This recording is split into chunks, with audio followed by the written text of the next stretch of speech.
Yakutsk şehrinde bugün 12 Haziran 2022 Pazar saat 4 civarı. Yağmurlu bir gün. Biraz şöyle şehir merkezine doğru yürüyelim. Üniversite kampüsünün olduğu yerden Lenin Meydanı'na doğru yürüyoruz. Bu şu anda arkamda gördüğünüz cadde Klokovski Caddesi. Ulitsa Klokovskaya. Modern saha edebiyatının kurucularından, saha aydınlanmasının öncülerinden. 1928 yılında Bakü Türkoloji Kurultayı'na giderken saha delegasyonuyla birlikte hayatını kaybediyor. Bugün sanırım mezarı Moskova şehrinde. Biz de onun geçtiğimiz günlerde, aylarda Oyuntuyla Şamanın Düşü isimli bir uzun bir destan formatında şiirini çevirmiştik. Onunla ilgili de bir etkinliğe katılacağım burada.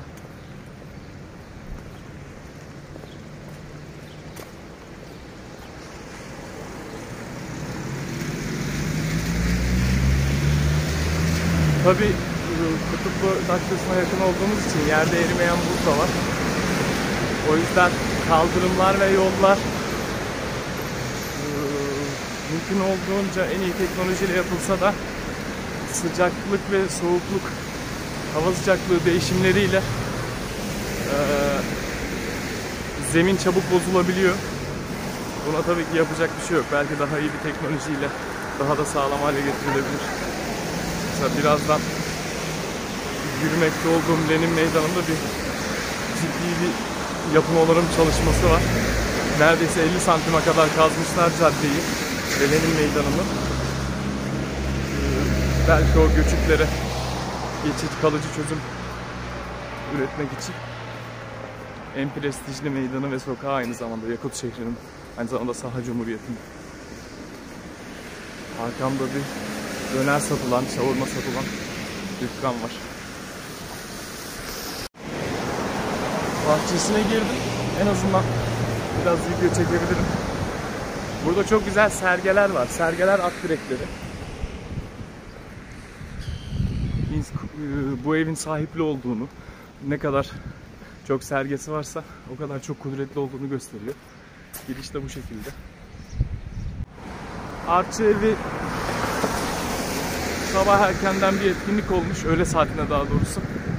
Boşuna yürüdük. Şimdi buradan 1630'lu yıllarda Yakut şehrini, daha doğrusu burayı ele geçirerek sahaların eski adlandırmasıyla Tuymağ Ovası'nı ele geçirerek Yakut şehrini kuran Rus Kozak Petr Beketov'un anıtının ve büyük bir sergi anıtının olduğu meydana doğru gideceğiz. Oradan da Bılırgı Korat, eski şehre gideceğiz. Sonra yine en başta söylediğim gibi şehir merkezine doğru devam edeceğiz. İlk güzergahımdan gitseydim Saha Cumhuriyeti Milli Kütüphanesi'nden de geçmiş olacaktım. Yine geçeriz. Zaten Yakut şehrinin merkezi çok büyük değil. Kenar mahalleleri var. Oralara da arabayla gezmek gerekiyor. Bu şekilde yürümek biraz zor. Yoruluyorsun aslında. Hasta olmamaya da özen gösteriyorum. Genelde hızlı yürüyen bir insanım.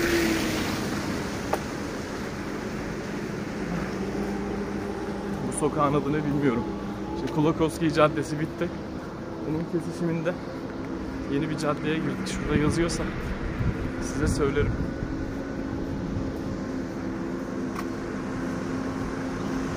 Kiliseye gireriz. Yakut şehrindeki baş kilise diyelim, temel kilise diyelim. Oraya gireriz. Eski klasik Sovyet dönemi apartmanları. Görünmüyorsun. Caddemizin adı Çernişevska, Çernişev Caddesi. Cadde ve sokak sözcükleri Rusça'da tek bir kelimeyle karşılanıyor. Ulitsa. Sahacaya Ulussa biçiminde girmiş. Büyük ünlü uyumuna uygun olarak Ulitsa yerine Ulussa demişler.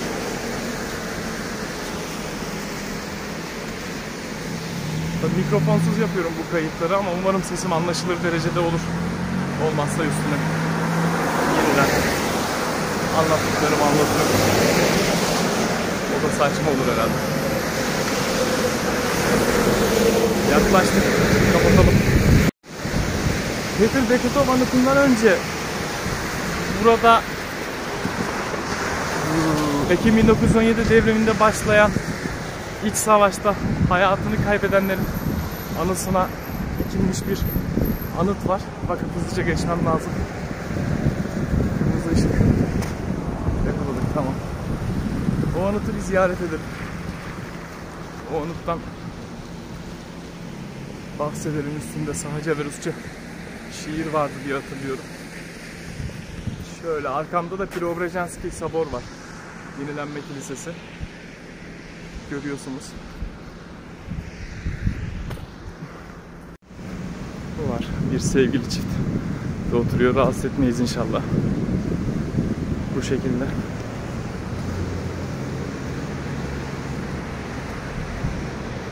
Onların anısına bir ateş yanıyor.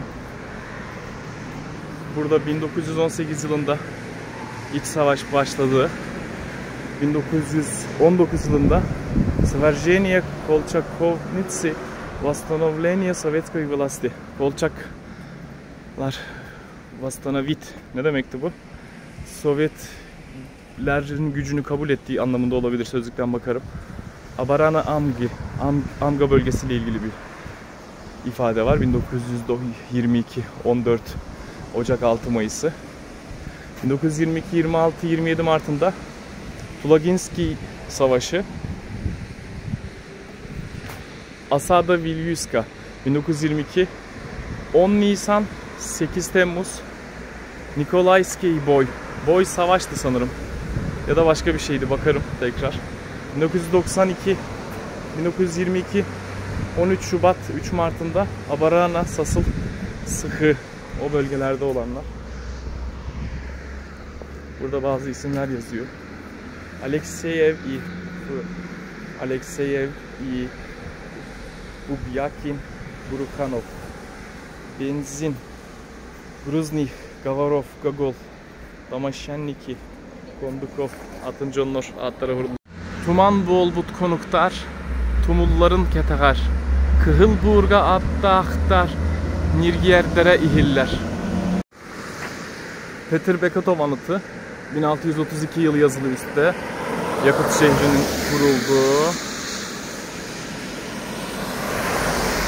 Üzerine bir haç ilave etmişler. 4 tane at motifi de var. Karşıya geçebilirsem eğer daha detaylı bir şekilde gösteririm. Tabii Türkiye'deki gibi yolun ortasından atlamak sıkıntı. Beketov anıtı arkamızda kaldı.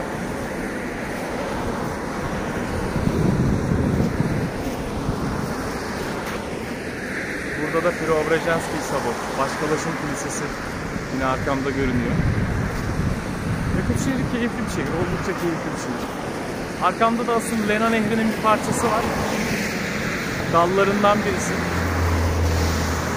Ayrıla tabii büyüyor. Dünyanın en büyük 10 nehrinden birisi Lena Nehri. Belki Lena Nehri'nden de geçme fırsatı bulursak bir tekneyle, paromla orada da video çekeriz. Evet.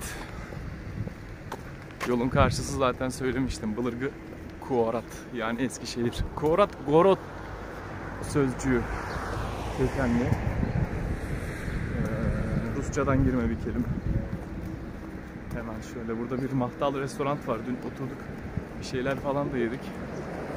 Fiyatları çok pahalı değil ama ruble TL karşısında 2 kat değer kazanınca İnsan harcadığına ettiğine de biraz daha dikkat etmeye çalışıyor. Şöyle bakalım.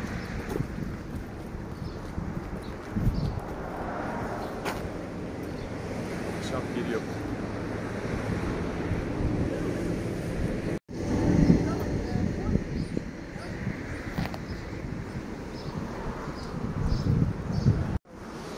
Я, честно говоря, не помню.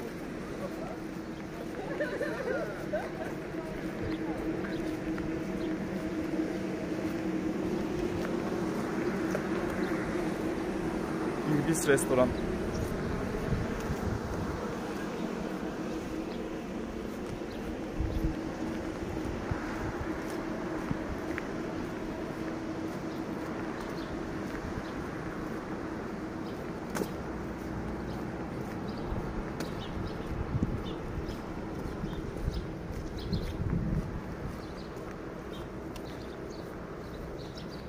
Kilisede çekim yapmayabilirim. İnsanların dini hassasiyetlerine saygı göstermek gerekiyor neticede.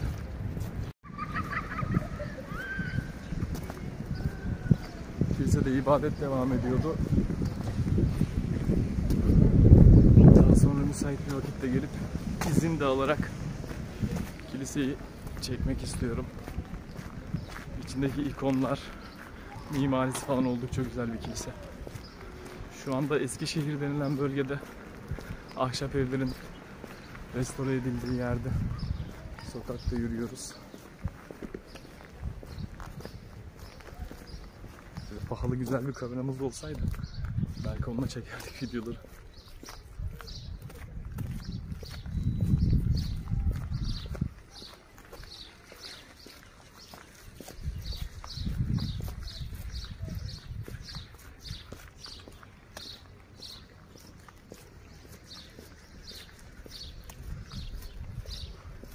Sonra da yine buradan Lenin Meydanı.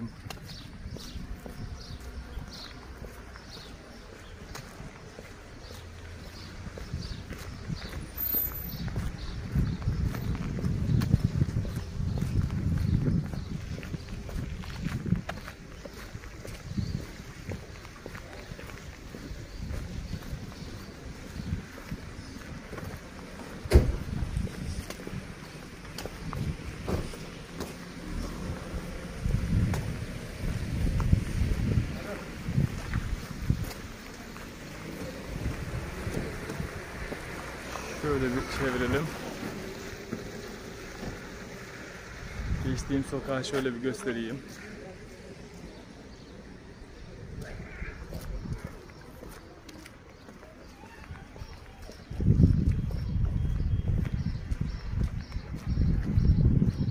Tuymağda alışveriş merkezine gireriz belki. Tuymağda buranın eski adı. Tuymağda Ovası. Tuymağda Koçoto. AT-2 sığ gibi arabası, evi o anlamlarda kullanılıyor. Şurada bir yapı var. Peterbeketov şehri kurduğu zaman buraya kale kurmuş diyorlar. Bu aslında bunun bir replikası. Başka yerde kurulduğunu söylüyorlar. Asıl orijinali. Burası Lenin Meydanı. Meydandaki büyük cadde trafiğe kapalı, az önce bahsetmiştim. Burada bir çoron temsili var. Demirlerden yapılmış. Çoron. Sahaların kırmızı kaleli geleneksel.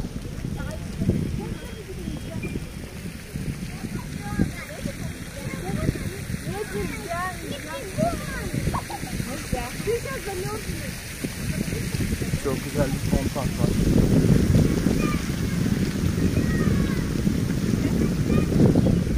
Tabii her şeyin simgesi şehir meydanında olması gerekiyor. Burada Cumhuriyet'in idari birimlerinin birçoğu var. Bakanlıklar, İldarkan yani Saha Cumhuriyeti liderinin, prezident denmiyor artık, lideri, yöneticisi deniyor. Geçtiğimiz yıllarda yapılan bir değişiklikle. İl tümen dedikleri meclis binası var. Keyifli bir meydan fakat şu anda restorasyon çalışmaları sürüyor. Şurada Lenin heykeline doğru yaklaşalım. Birçok yerde de Saha Cumhuriyeti'nin 100. yılı ile ilgili afişler var. Hemen şöyle gelelim. İşte burada Lenin heykeli.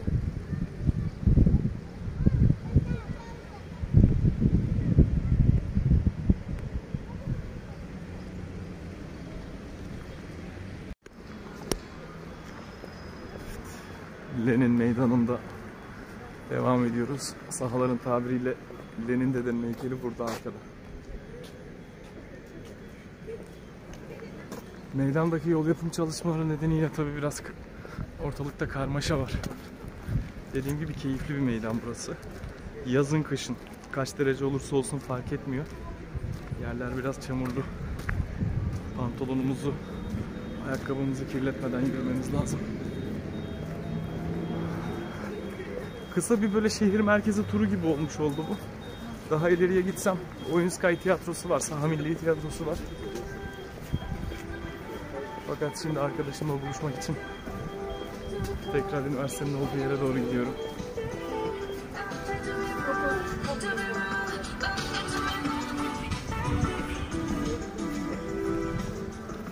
Biraz alırız kafe.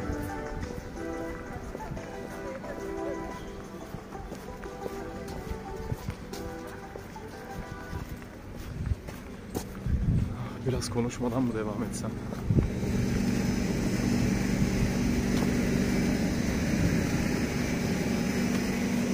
Bozuk yolları göstermeyelim. Şu tarafa alalım.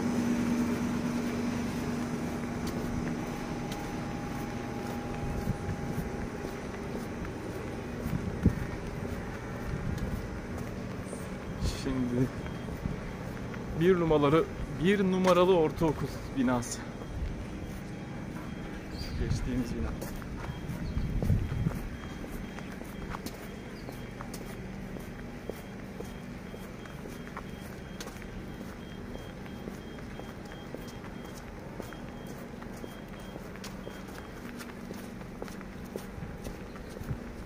Bir numaralı ortaokul binası. Burada sokak ve apartmanların sıralanışı, dizilişi, şehrin mimari yapısı biraz farklı. Bir adresi, daha önce geldiğimde mesela bir adrese gideceğim, epey bulmakta da zorlanmıştım. Bloklar iç içe gibi duruyor. Böyle geniş ortak bir avluları var gibi apartmanların. Sovyet tarzı mimari bu. Bulmakta da ciddi zorlanıyor insan öyle olunca.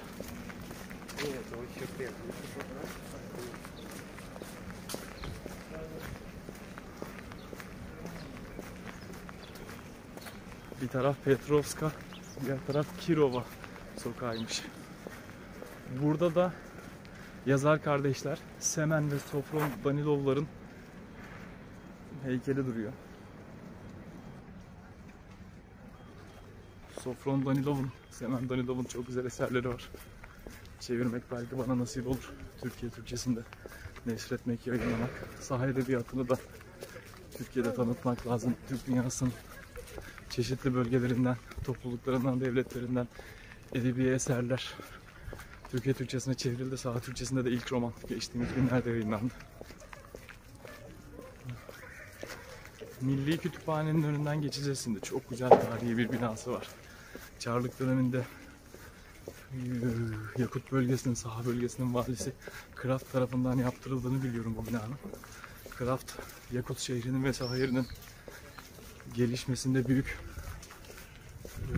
önemi olan bir vali, gubernatör, Rusça söylemek gerekirse. İşte burada.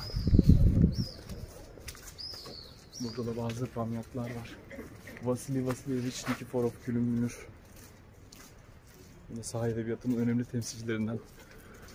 Çarlık döneminde yaşamış. Pamyat Yepiskopa Yakutskova Yuliuskova Yakova. Piskopos Yakov'un anısına bir pamyat asılı duruyor.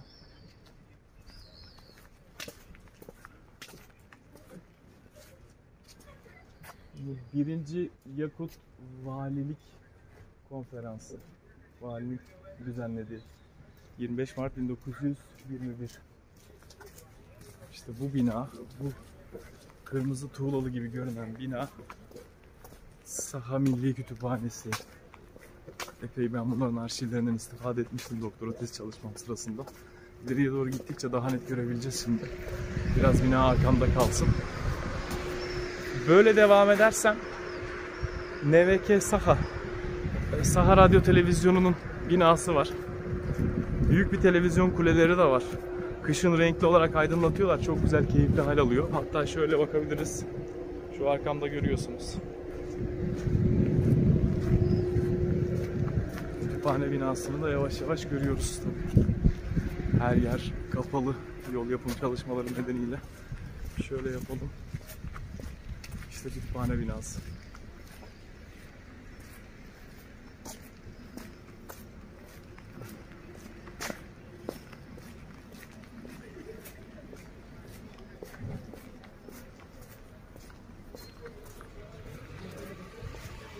Aynı binanın benzeri yine burada da var. Aynı yapıda. Burger Hit diye bir mağaza var.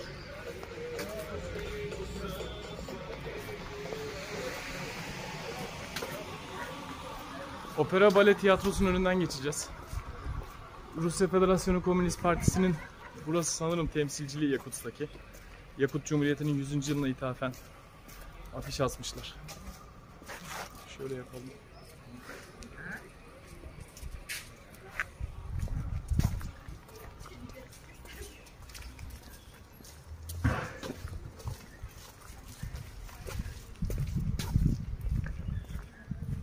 Yanımızdan mağazalar geçiyor. Bu bir eczane.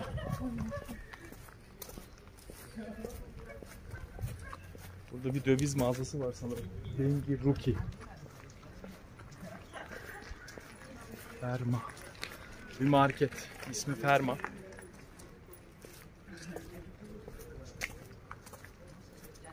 Karşıda bir apartman.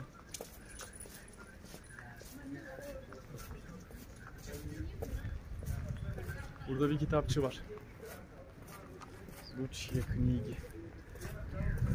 Şimdi biz sokak olarak gezelim. Sonra marketlere, dükkanlara da gideriz.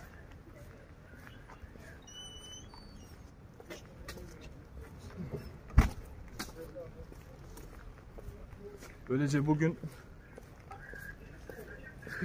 Glavny Uchebny Korpus'tan, Büyük Eğitim Korpusu'ndan, binasından çıkıp Arçi evine doğru yürüdük. Bekatov anıtına gittik. İç savaş anıtını gördük. Eskişehir'i gördük. Sonra oradan çıktık Lenin Meydanı'na.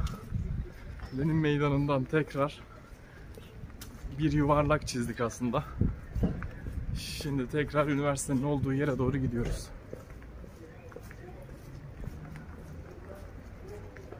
Burada bir berber vardı. Ben saçımı orada kestiriyordum. Şu kapıdan giriyoruz.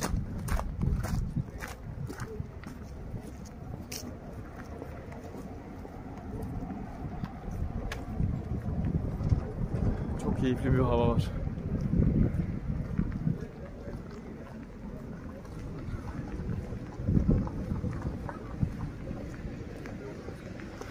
Burası da Yakut Bilimler Akademisi'nin, Saha Bilimler Akademisi'nin eski binası. Arkamda.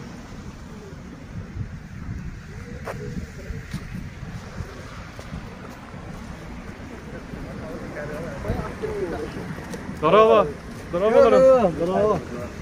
Я знаю diyor. Bilal'le hakalı kepse tekrar. Ben hakikaten kellim. Bu Irak'ta hıçacağım. Ben de kelli. Çok sığ hette diyen aeroflot çok var. Sömüliyot var. Nurçalı hata vapın dine hacı. Üçüge var da. Ma üçüge. Sayının köre kellim. Mahtal da vatlar. Körsük bitiger. Ha? Min Turak mı? Türkçe'den hıçacağım. Bir Moskva'da var anda.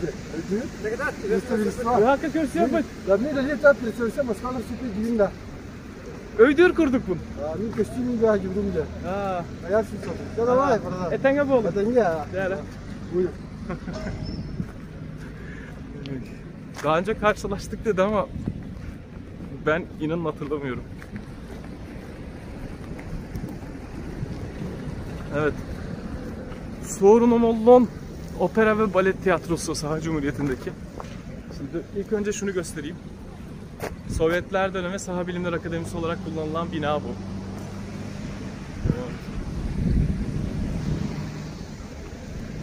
Her yerde saha bayrakları çünkü Saha Cumhuriyeti'nin 100. yılı.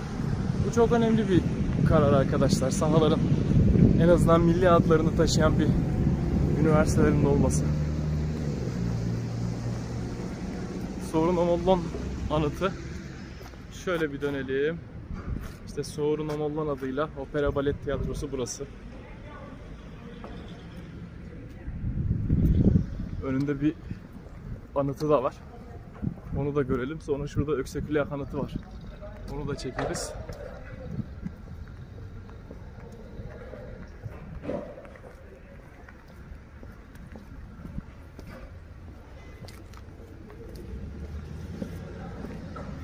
Bu işte. Soğur'un Omollon. Saha edebiyatının önemli isimlerinden.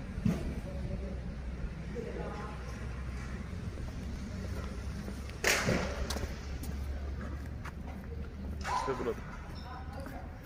Yine Alexey Kulakovsky, Öksekülak Alexey anıtının önünden geçelim.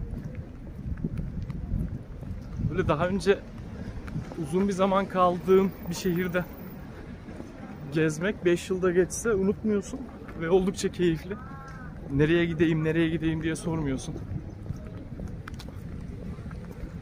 Burada işte çok güzel çiçekler var arkamda. Öksekülak Alexey, Alexey Kulakovsky'nin anıtı. Var. Az önce bahsettiğim gibi 1928'de Bakü Türkoloji Kurultayı'na giderken hayatını kaybediyor. Önemli bir insan.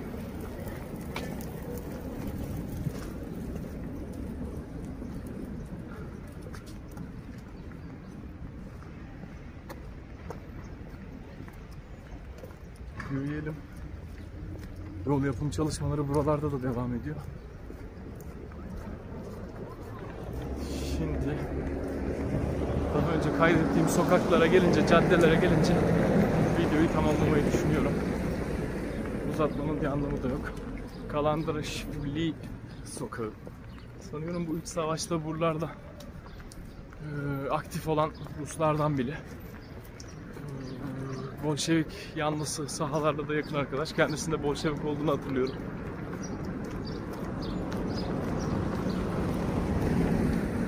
Yaklaştım. Karşıda Saha Film şirketi var. Saha sinemasının gelişimi, her geçen gün çıkardığı filmleri falan oldukça güzel bence. Ben keyifle izliyorum.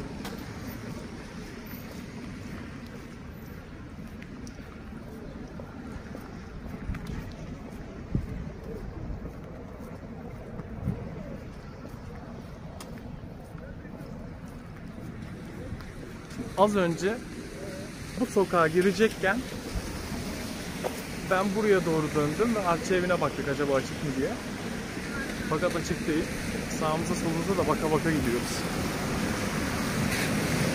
Hadi bu sefer nasıl yapalım? Karşıya mı geçelim, düz mü gidelim? Düz gidelim. Işıklardan geçmeyelim. Öyle bir binanın önünden geçeceğim. Sanırım yine devlet binası. Prokuratura. Ne demekse Saha Cumhuriyeti'nin Prokuratura. Sözlükten bakmak lazım.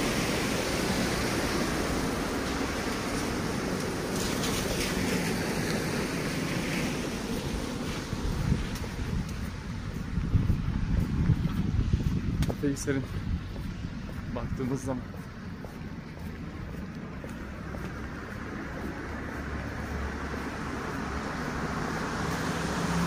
Bu sokaklar, bu kaldırımlar kışın bilhassa Aralık, Ocak, Şubat'ta gözü görmüyor. Ve her yer sis. Ciddi bir sis. Gözü görmüyor. Sanki böyle bir duman sis bulutunun içindesin.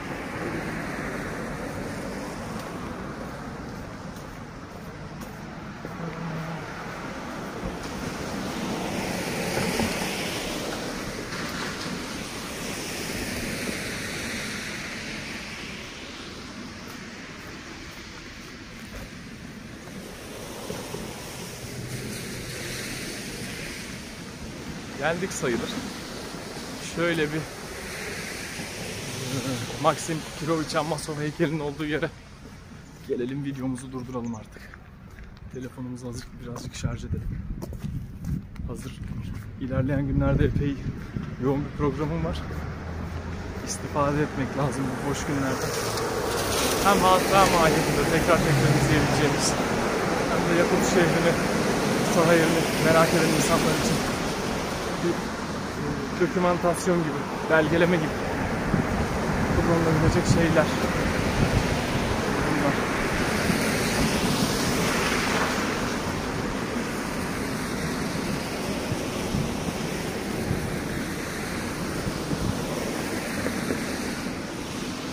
Bu beyaz geceler olduğu için dün hem de uyku saatim de karıştığı için uyumakta çok ciddi zorlandım gerçekten.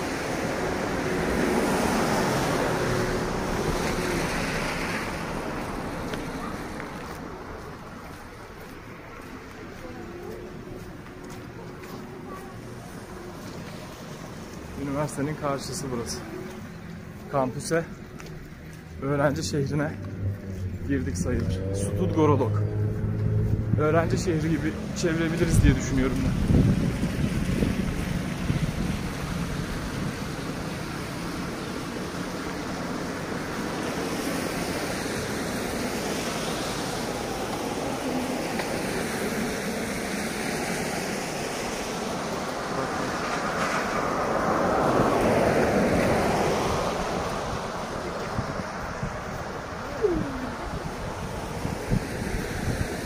Evet, geldik, yurdumuz karşıda. Videomuzu kapatabiliriz.